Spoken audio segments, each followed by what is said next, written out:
Olá, como é bom estarmos juntos. Aqui é o pastor José Carlos Carvalho. Estamos juntos mais uma vez para tecermos aí os comentários da próxima lição da revista da CPAD, lição número 5, que vai ser ministrada no próximo domingo, dia 30 de janeiro de 2022. Lição essa que leva o título Como Ler as Escrituras. E aí está aqui os meus contatos, se você precisar entrar em contato comigo. Eu sou o pastor José Carlos Carvalho, da cidade de São Paulo. Aqui está o meu e-mail e meu WhatsApp, se você precisar falar comigo, fique à vontade. DDD 13 99788 4750. Temos aqui o canal do YouTube, onde você vai assistir essa aula. E eu peço que você acesse o link, vá lá no canal do YouTube, dê sua curtida, inscreva-se se você não é inscrito e ative o sininho para receber as nossas notificações. Compartilhe com o máximo de pessoas que você conhecer, para que o nosso canal entre em evidência e esteja aí abençoando as vidas das pessoas. Porque além dos comentários da revista da Escola Bíblica Dominical, eu tenho um curso bíblico online gratuito, eu tenho aulas, sermões, palestras e devocionais, que é o nosso carro-chefe do nosso canal. Os devocionais que são postados todos os dias, levando uma palavra de orientação, de conforto, como eu sempre digo, uma palavra do coração de Deus diretamente para o seu coração. Se você quiser abençoar o nosso ministério, meu Pix está aí, CPF 036-600-21806, certo? Vamos então para os comentários da nossa lição, certo? A lição número 5, como ler as Escrituras. Eu quero aqui fazer uma ressalva, né? E olhando aqui a revista da Escola Bíblica Dominical, acredito que o autor não foi muito feliz, porque os textos são, principalmente os tópicos, são meio que repetitivos, os subtópicos. Então o professor vai ter que ter muito dinamismo, muita sabedoria, para não deixar que a aula se torne enfadonha. Então, como eu disse, são tópicos e subtópicos quase que meio repetitivos. A matéria de hoje, a lição, como ler as Escrituras, vai tratar de duas disciplinas muito importantes na aula de teologia, que é a exegese e a hermenêutica. E a revista não trata a fundo dessas duas disciplinas, só as cita, né? E também não tem nem tempo para tratar, porque essa disciplina é estudada num curso teológico, e cada uma dessas tem que ser no mínimo um ano para você conhecer bem, certo? Mas vamos lá, o texto áureo da lição encontra-se em Atos 8:30, que é aquela passagem de Filipe e Eunuco, que diz o seguinte: E correndo Filipe ouviu que lia o profeta Isaías e disse: Entendes tu o que lês? Então é muito importante esse versículo, por quê? Porque a maioria das pessoas lê a Bíblia e não entende. E não procura, às vezes, entender, não procura estudar para compreender. Tem muitas palavras que a gente encontra na Bíblia que a gente não encontra no dia a dia. E os crentes, às vezes, leem e não vão em busca do significado. Por exemplo, concupiscência, propiciação, vitupério, beneplácito. São algumas palavras que a gente lê e às vezes não sabe o significado. E aí o texto mostra que tinha uma pessoa interessada na Bíblia, o eunuco, oficial da rainha de Candace, estava lendo o texto, estava achando interessante, mas não entendia. E Filipe pergunta: entende o que lês? E ele fala: como é que eu vou entender se não tem alguém que me explique? E aí Filipe foi lá e explicou as Escrituras para ele e se converteu. A nossa verdade prática: as técnicas de interpretação auxiliam na compreensão da Bíblia, mas não são infalíveis. Por isso não podem ser colocadas acima da autoridade da Palavra de Deus. Então a Palavra de Deus, a gente vai ver que ela mesma se interpreta. Mas nós precisamos conhecer as técnicas que vão nos ajudar. Essas técnicas se encontram numa disciplina chamada hermenêutica. E exegese é a interpretação propriamente dita. Então a hermenêutica fornece para você os recursos, as técnicas e as ferramentas para você fazer uma boa interpretação. E a interpretação propriamente dita é exegese, certo? Então é fundamental você conhecer essas técnicas que vão te auxiliar a conhecer a Bíblia. Mas nenhuma dessa técnica está acima da autoridade da Bíblia. Vamos então para os objetivos da lição. O primeiro é expor que a Bíblia precisa ser interpretada. A partir do momento que nós estamos lendo, automaticamente, nós estamos procurando entender. E, de certa forma, já estamos interpretando. O segundo objetivo é pontuar os pressupostos pentecostais para a leitura da Bíblia. Olha aí, esse segundo tópico eu não sou muito a favor. Eu acredito que a gente não tem que ler a Bíblia levando nenhum pressuposto, seja pentecostal, seja tradicional, seja conservador. A gente tem que ir ler a Bíblia com o coração aberto para entender a verdade que esteja lá. Porque aquela verdade é a mesma, tanto para pentecostal, quanto para conservador, quanto para tradicional, ou neopentecostal. Eu não gostei muito desse segundo subtópico, mas está aí na revista, vamos trabalhar com ela. E o terceiro objetivo é apresentar os princípios básicos de interpretação da Bíblia. Olha, eu sou bem sincero para você, né? Nessa lição nós não temos os princípios básicos, né? Então deveria ter uma lição mais voltada para esses princípios básicos. Nós vamos falar por cima o que é interpretação, certo? Mas não vamos trabalhar os princípios básicos, por exemplo, né?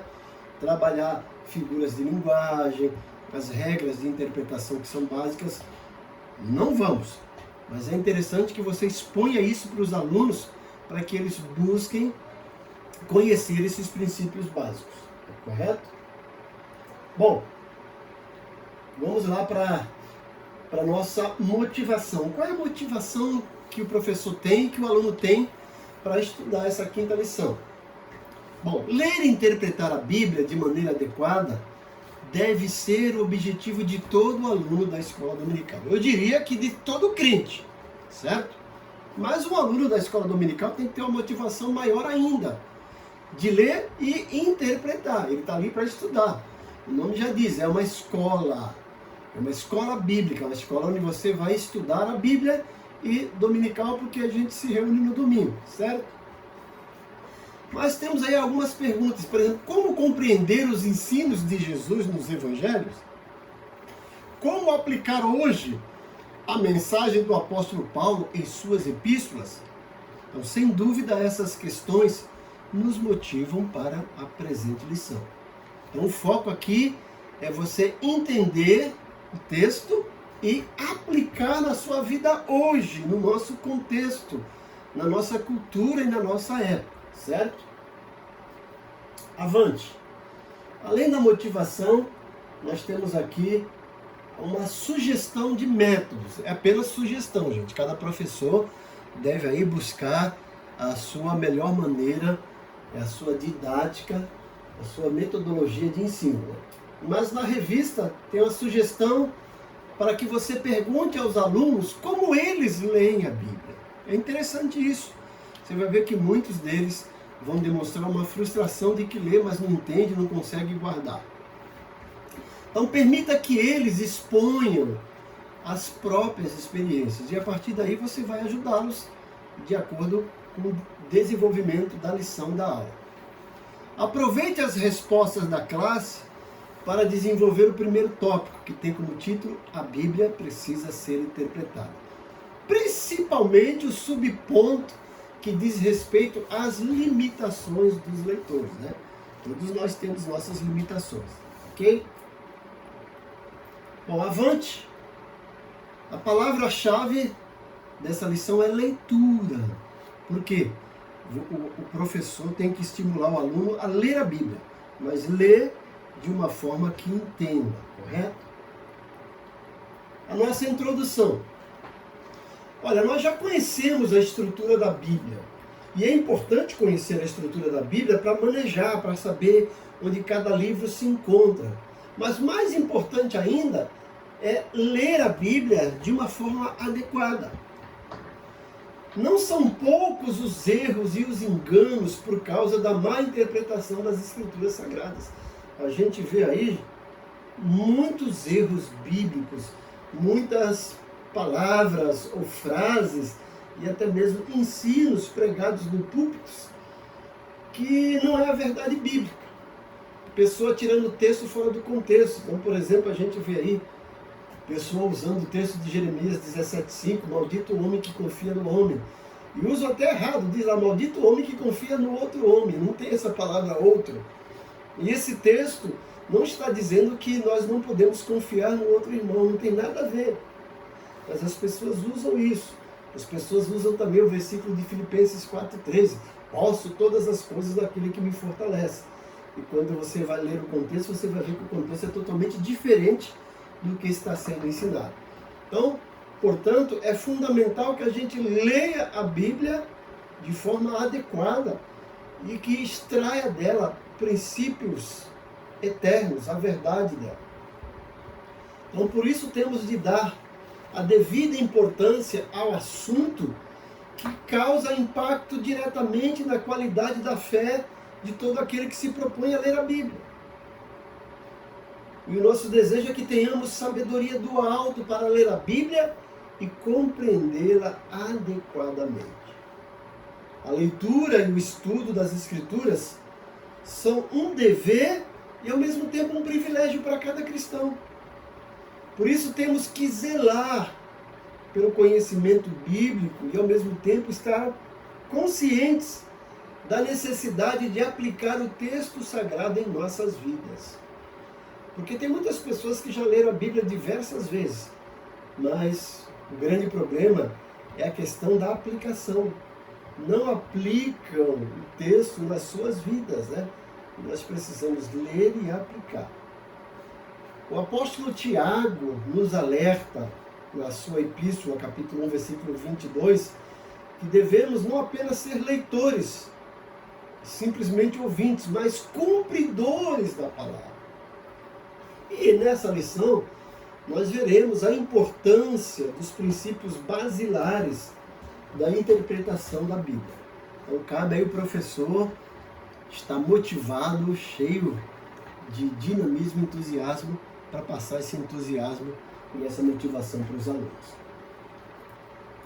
O nosso tópico 1, a Bíblia precisa ser interpretada, certo? Então o professor vai trabalhar nesse tópico 1, mostrando para o aluno que a partir do momento que ele abre a Bíblia para ler, ele tem aí, de certa forma, uma responsabilidade de ir lendo e interpretando, tentando entender a verdade que está ali naquele texto. E vou mais além. E a importância de não apenas entender a verdade, mas saber como aplicar essa verdade na sua vida, no nosso tempo presente. O nosso subtópico 1, a importância da exegese. Então a exegese é a interpretação propriamente dita. Gente, eu vou dizer aqui que alguns escritores, alguns comentaristas de lições bíblicas confundem exegese com hermenêutica. As duas técnicas são parecidas, mas não são iguais. A exegese é a interpretação propriamente dita. E a hermenêutica é a parte que oferece as técnicas, os recursos e as ferramentas para fazer a própria exegese, que é a interpretação. Vocês entenderam? É bom que o professor saiba bem isso, tá? A palavra exegese é um termo que tem como raiz a língua grega. Ele é traduzido, né, que vem do termo ex, ou ex, que significa fora ou para fora. E o segundo vocábulo é o agen, no sentido de guiar. Então, literalmente, significa guiar para fora. Isto é, extrair a intenção das palavras de um texto. Então, quando você está fazendo uma exegese, você está colocando aquela verdade do texto bíblico para fora, para a sua mente, certo? Então, quando eu faço a exegese, eu extraio a verdade do texto e aplico na minha vida. Agora, tem muita gente que, em vez de fazer a exegese, está fazendo a exegese. Ou seja, ele tem um princípio na mente e quer incutir esse princípio no texto bíblico. Está errado. Então, assim, o alvo da exegese é deixar que as Escrituras digam o que o Espírito Santo pretendia no seu contexto original. Então, quando eu estou lendo a Bíblia e estou interpretando, a minha função, essa palavra intérprete, é fazer o papel do autor. Você está ali fazendo o papel do autor. Você está ali tentando descobrir o que ele queria dizer naquele contexto original. E depois aplicar na sua vida nos dias de hoje, né? Então, dessa forma, para não fazer o texto significar aquilo que Deus não pretendeu, é necessário um minucioso exame das Escrituras. E aí onde vai entrar a técnica chamada hermenêutica, que vai oferecer as técnicas e as ferramentas. Em 2 Timóteo 2,15, Paulo fala que nós devemos se apresentar a Deus como obreiro aprovado, que não tem do que se envergonhar e que maneja bem a palavra da verdade. Então, por exemplo, nas técnicas da exegese e da hermenêutica, nós precisamos conhecer o estudo das línguas bíblicas, também dos fatos da história, da cultura e também dos recursos literários usados no texto sagrado. Tudo isso coopera na compreensão do real significado das palavras inspiradas, conforme podemos ver em Efésios 3, 10 a 18. Quer ver uma coisa que as pessoas cometem muito erro por não conhecer a hermenêutica e a exegese, não conhecer aqui o estudo das línguas bíblicas, o fato histórico, cultura. Por exemplo, nós encontramos lá na Bíblia a carta dirigida à igreja de Laodiceia, quando diz, olha, quem dera fosse frio ou quente, mas porque és morno, vomitar-te-ei da minha boca. Então eu já vi muitos pregadores dizendo que Deus prefere crente frio do que morno. Isso não é verdade, gente. Aquela questão de ser morno não tem nada a ver com a nossa questão espiritual. Ali era um contexto da cidade de Laodiceia, que era uma cidade rica, porém não tinha água. Precisava trazer água das duas cidades próximas vizinhas, Hierápolis e Colossos. Quando a água chegava lá, a água chegava morna. E quando a pessoa ia tomar aquela água, dava náusea. E muitos até acabavam vomitando. Tá certo? Então, por isso que é fundamental você conhecer a questão da cultura, dos recursos, das línguas originais, para não cometer erros grotescos, como a gente tem visto aí nas igrejas e nos púlpitos. Por isso que é importante uma boa exegese, ou seja, uma boa interpretação. Se você tem dificuldade de falar essa palavra exegese, então pode trocar. A importância da interpretação da Bíblia. Vamos para o nosso subtópico 2. As limitações dos leitores. Então, nesse aspecto, é muito importante reconhecer que toda vez que lemos a Bíblia, estamos interpretando. Isso está bem implícito e explícito no texto áureo, no livro de Atos, capítulo 8, quando o eunuco da rainha de Candace estava lendo o texto bíblico. Ele, de certa forma, estava tentando interpretar. Foi lá Filipe e o ajudou. Então, todos os leitores também, de certa forma, são intérpretes da Bíblia, porque eles leem tentando entender o que está dizendo. Daniel 9:2 colabora com essa verdade. Agora, o problema dessa constatação reside nas ideias que trazemos conosco antes mesmo de começarmos a leitura da Bíblia, Efésios 4:22. Então, a gente às vezes vai fazer o estudo da Bíblia, olha, existem duas maneiras de você estudar a Bíblia. Você pode estudar a Bíblia de forma dedutiva e indutiva. Quando eu estudo a Bíblia de forma dedutiva, eu estou deduzindo alguma coisa. Então, quando eu vou para a Bíblia para buscar apoio para aquilo que eu já creio. Então, isso é um estudo dedutivo e eu posso cometer muitos erros. A segunda maneira, que é melhor, é o estudo indutivo.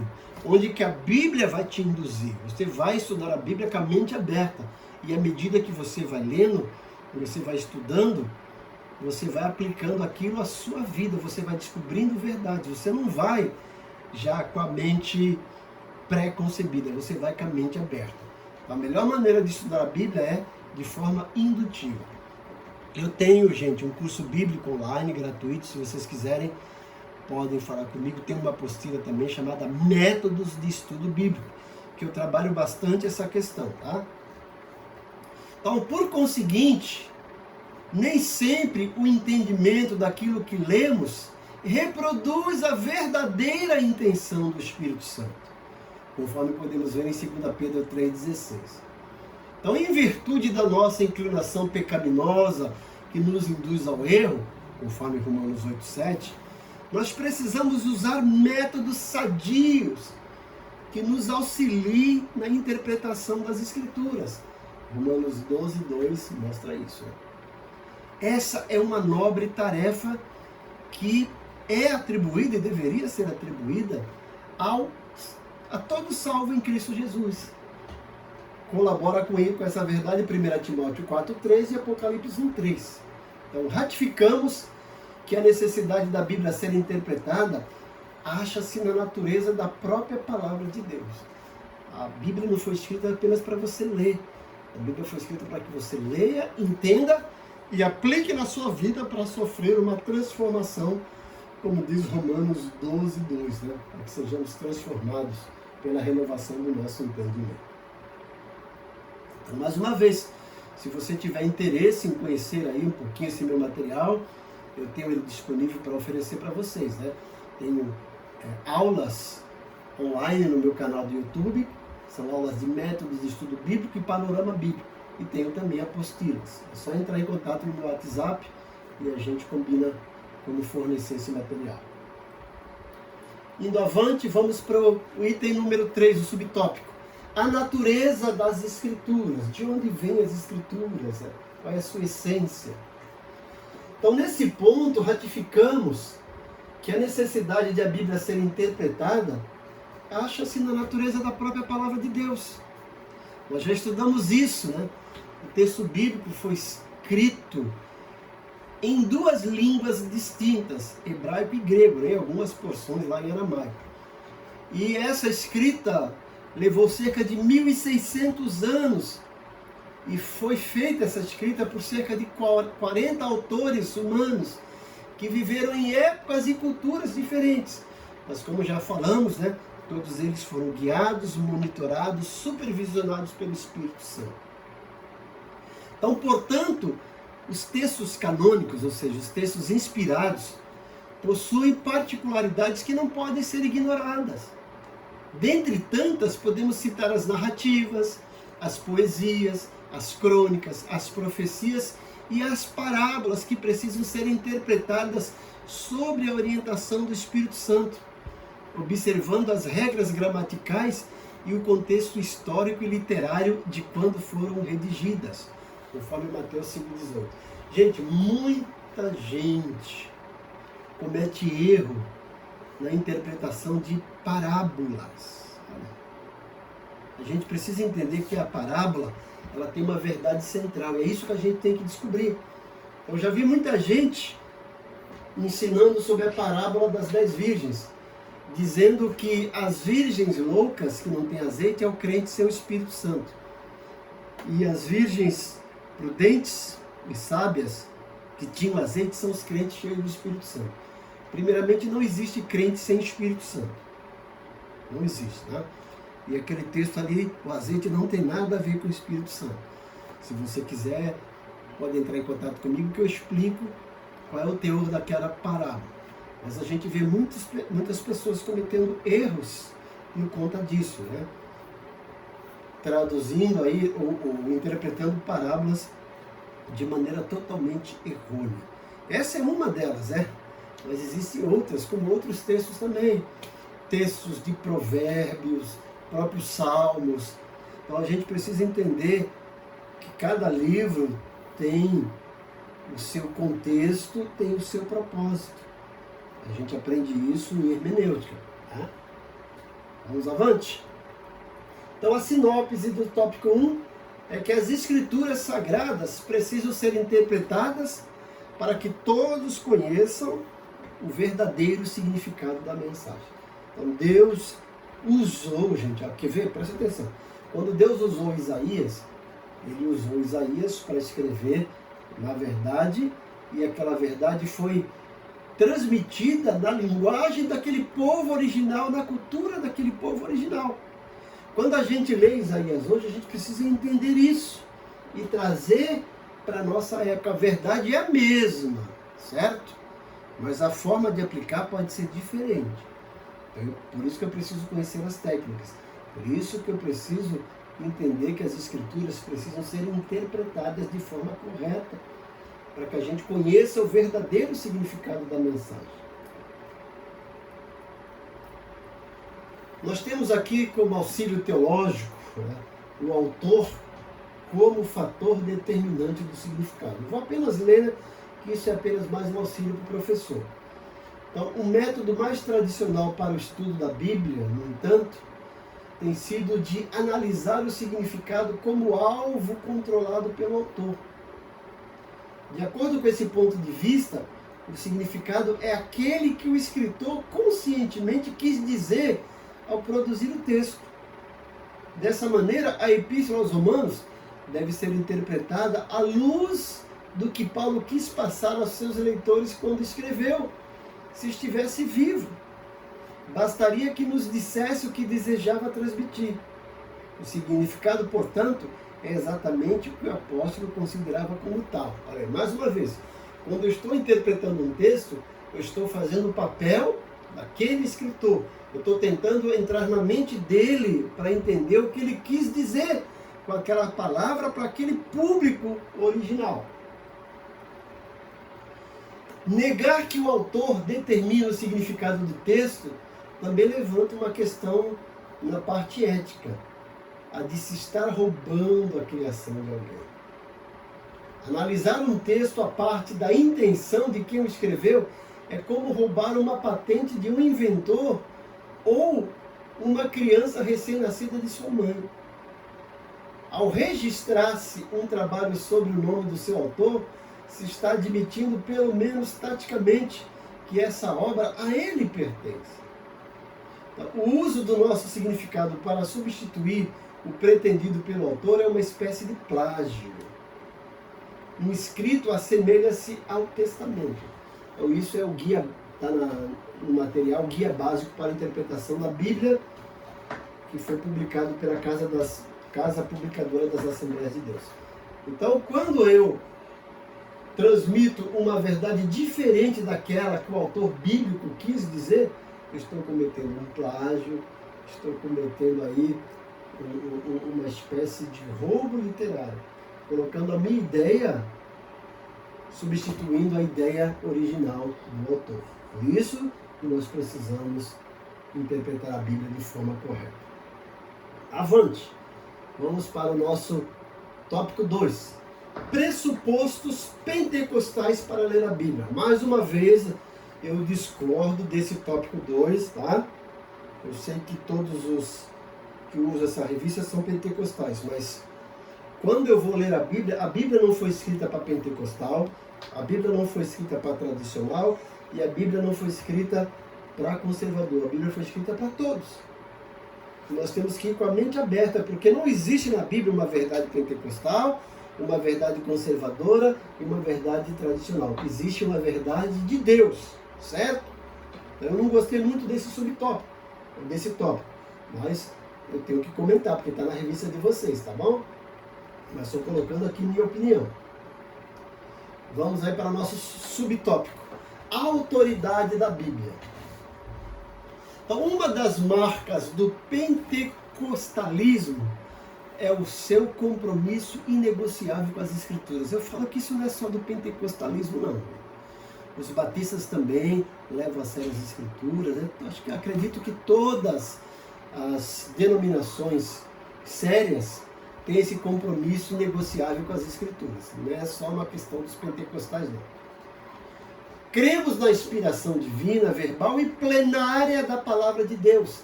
como nossa autoridade final em questões de fé e prática, conforme reza 2 Timóteo 3,16. Né? A Bíblia é divinamente inspirada.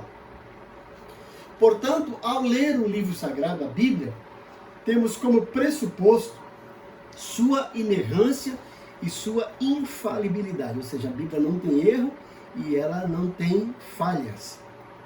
Tudo o que está escrito é verdadeiro e serve para o nosso ensino, conforme Paulo ensina em Romanos 15:4. Então, dessa forma, nessa compreensão, refutamos a relativação e a desobediência aos preceitos bíblicos, conforme está registrado em Apocalipse 22:19. Acatamos as doutrinas bíblicas, reconhecemos a realidade do sobrenatural. A Bíblia tem coisa sobrenatural, a gente não pode negar isso. Acatamos a literalidade dos milagres, são coisas literais, não são fábulas, né? Não são contos, não são lendas. E também a atualidade do batismo no Espírito Santo e dos dons espirituais. Tá? Isso a gente não abre mão, tá certo? Isso é doutrina bíblica verdadeira, que não só faz parte do pentecostal não, hein, gente? O batista crê no batismo do Espírito Santo? Crê. O presbiteriano crê? Crê. Crê de uma forma diferente, mas crê. Vamos falar agora sobre o subtópico 2, a iluminação do Espírito Santo.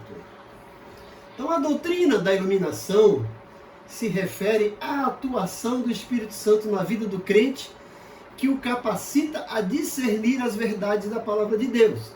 Efésios 1, 17 e 18 e 1 João 5, 20. Veja, o Espírito Santo inspirou os escritores da Bíblia e ilumina os leitores da Bíblia. Veja que as questões, a atuação é diferente, mas o Espírito é o mesmo. Quando os escritores foram escrever, o Espírito Santo trabalhou com inspiração. Agora, quando nós vamos ler a Bíblia com a intenção de entender, o Espírito Santo trabalha em nós com a questão da iluminação, nos iluminar para entender. Somente o estudo racional, ou seja, com a razão, com a nossa mente, não é suficiente para o entendimento da revelação da Escrita de Deus. O apóstolo Paulo mesmo fala que as coisas espirituais se discernem espiritualmente. Contudo, a iluminação não é uma fonte paralela de revelação e nem substitui o exame das Escrituras. Ao contrário, pois à medida que estudamos, o Espírito nos concede a compreensão. Deixa eu explicar bem isso. Embora a Bíblia tenha bastante coisa sobrenatural, não significa que a gente tem que entrar num êxtase espiritual para entender a Bíblia. A gente tem que ir lá numa sessão do culto, né? E entrar lá numa êxtase e pedir um dom naquela hora para a gente entender o texto. Não, certo? A gente vai entender que a nossa mente, o Espírito Santo, vai nos iluminar. Embora a Bíblia tenha muita coisa sobrenatural, mas a gente entende esse sobrenatural com a nossa mente natural. A iluminação não aumenta e nem altera a Bíblia. Apenas elucida o que já foi revelado pelo Espírito. Assim, o conhecimento da palavra produz comunhão com Deus, vida de oração, obediência e santificação. 2 de Pedro 1, 3 a 10. Vamos agora para o subtópico 3, o valor da experiência. O texto sagrado, a Bíblia, como diz 2 Timóteo 3, 16 e 17, é útil para o ensino, para a repreensão e correção, a fim de tornar o homem, o salvo, maduro, perfeito. Essas declarações demonstram que a Bíblia deve ser aplicada ao nosso viver diário. As verdades bíblicas são confirmadas quando experimentadas pela Igreja do Senhor. Marcos 16, 20.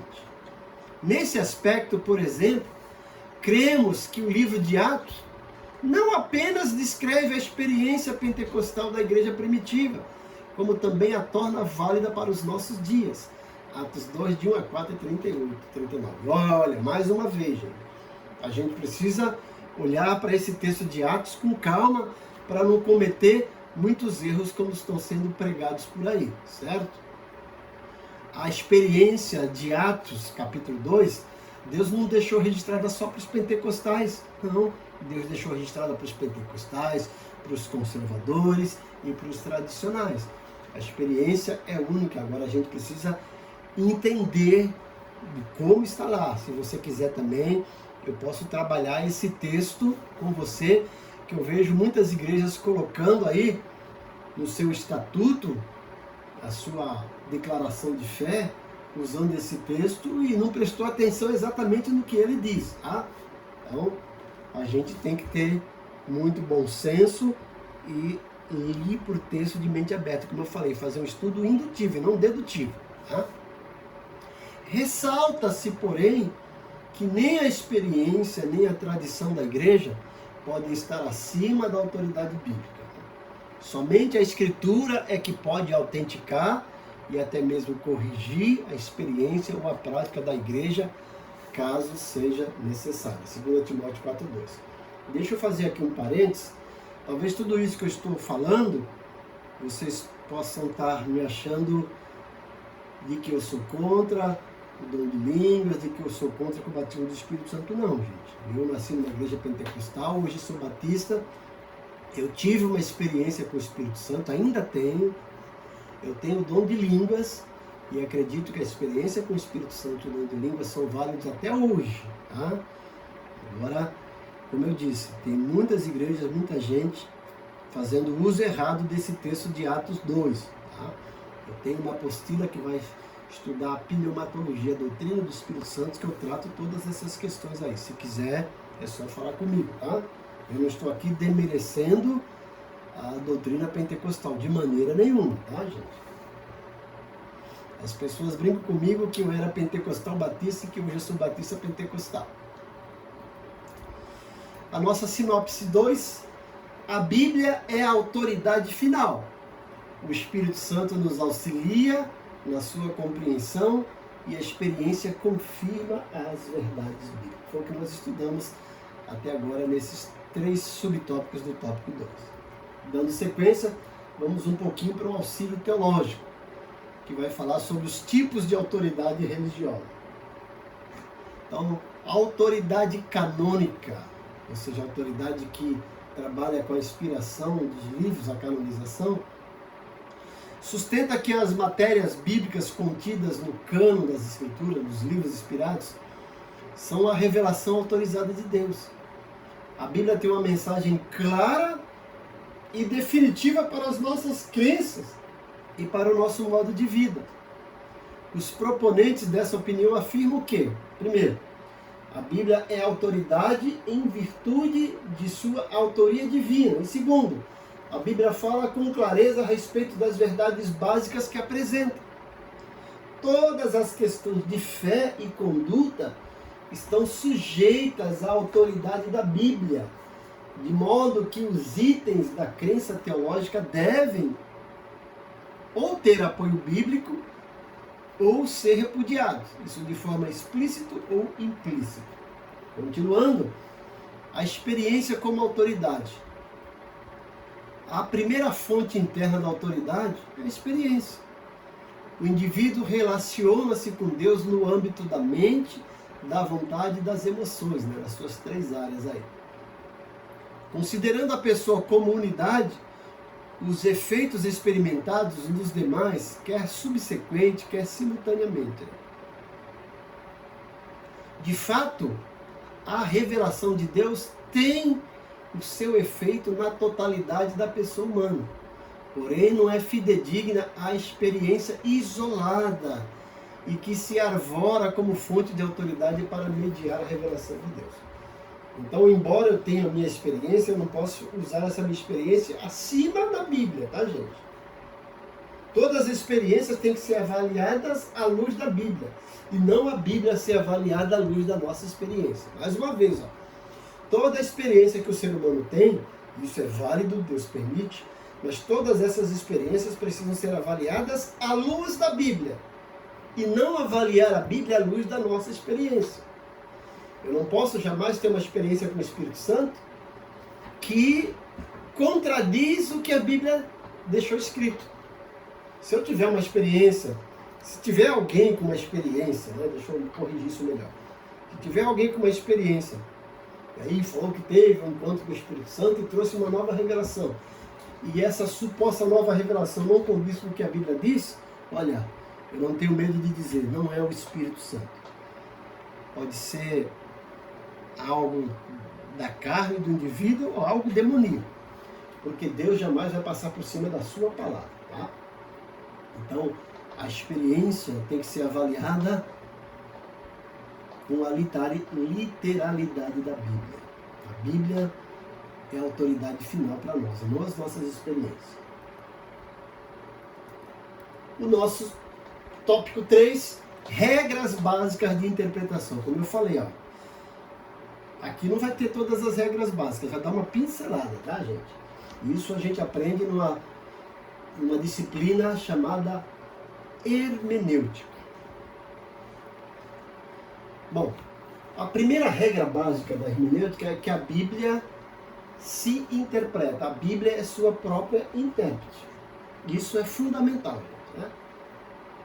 Então, a hermenêutica, que é o princípio de interpretação da Bíblia, tem origem no termo grego hermeneutikos, que na teologia designa os princípios que regem a interpretação dos textos sagrados. Então, a hermenêutica traz para a gente princípios, técnicas, recursos, ferramentas para a gente fazer uma boa interpretação.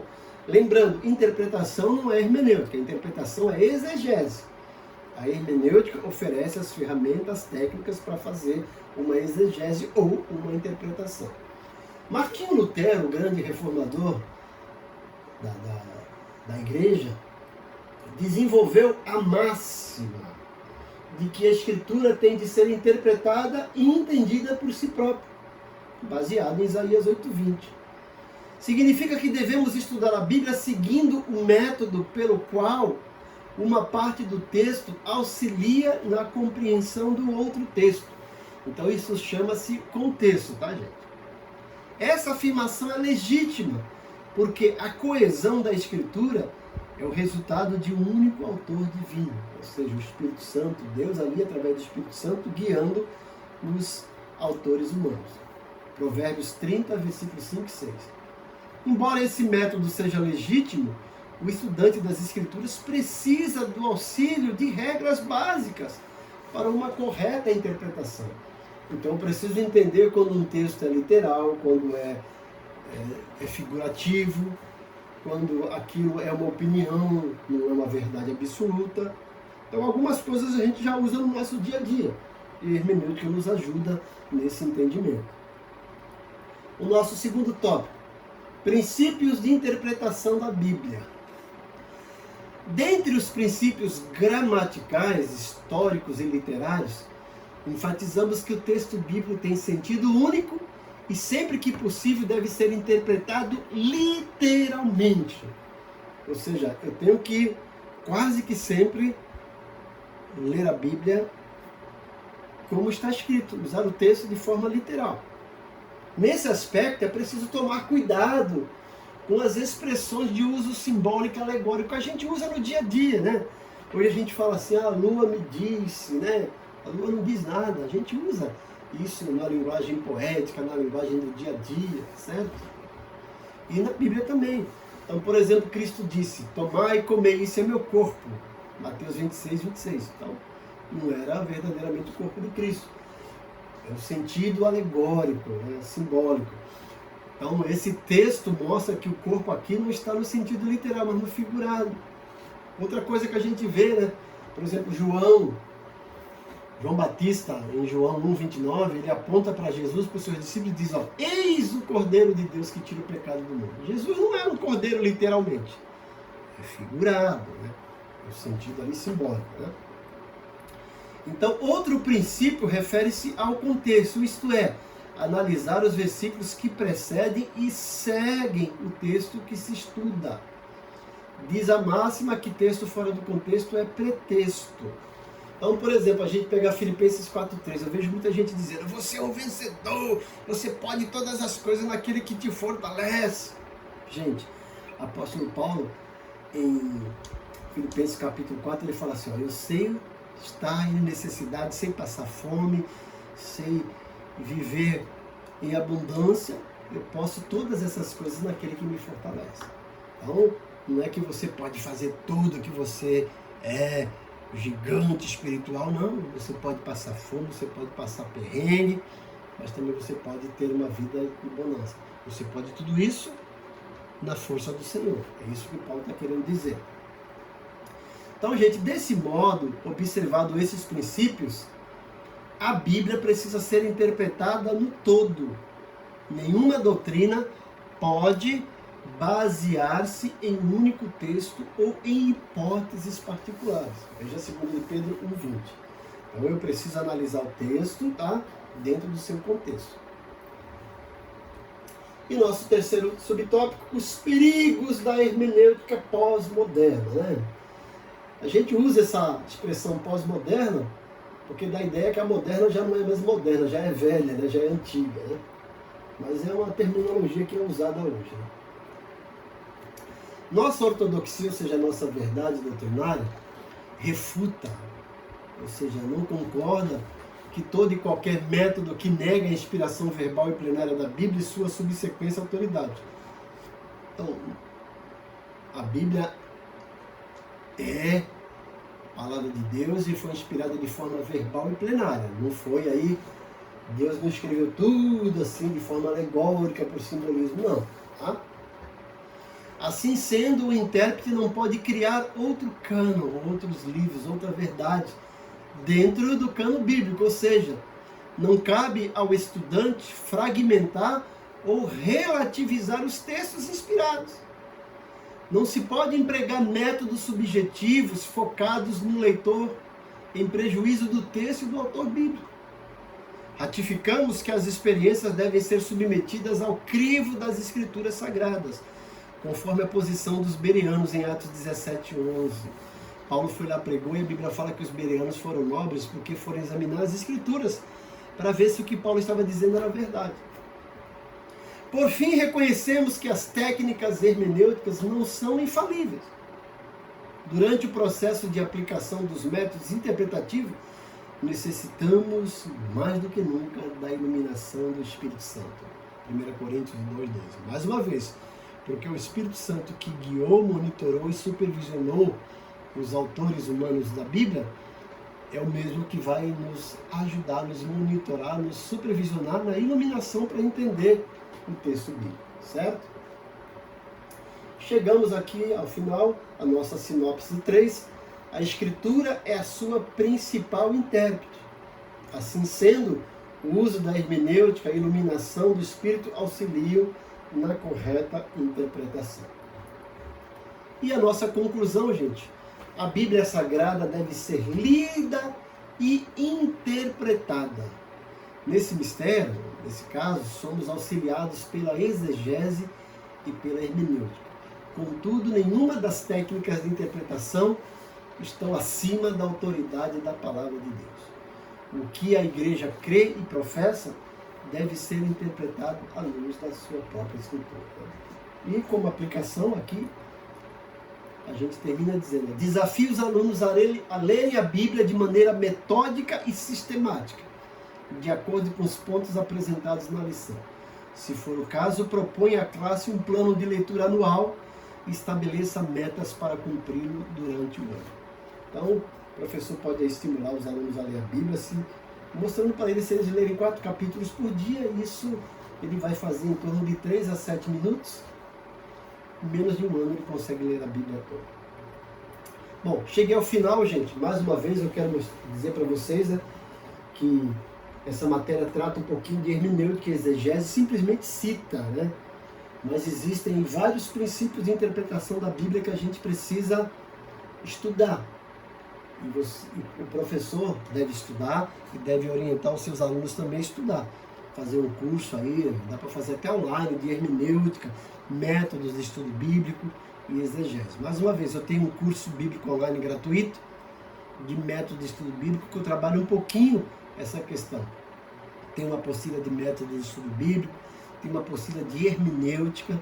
Você pode entrar em contato comigo que a gente vê a possibilidade de te ajudar nisso aí. Tá? Então, a gente vai ver que a Bíblia é cheia de figuras de linguagem, a Bíblia tem crônicas, tem poesia, tem profecia, tem parábola, tem tanta coisa. A Bíblia é rica em recursos literários. Então, se você quiser aprimorar o seu conhecimento, entre em contato comigo pelo meu e-mail ou pelo meu WhatsApp, 1399-788-4750. E nos acompanhe no canal do YouTube, veja lá os devocionais, os cursos bíblicos, os sermões, as palestras. E está aqui, se você quiser abençoar o nosso ministério, está aqui meu Pix. Que Deus abençoe você e desejo que cada um de você, professor, seja usado pelo Espírito Santo no próximo domingo. Deus os abençoe grandemente. Amém.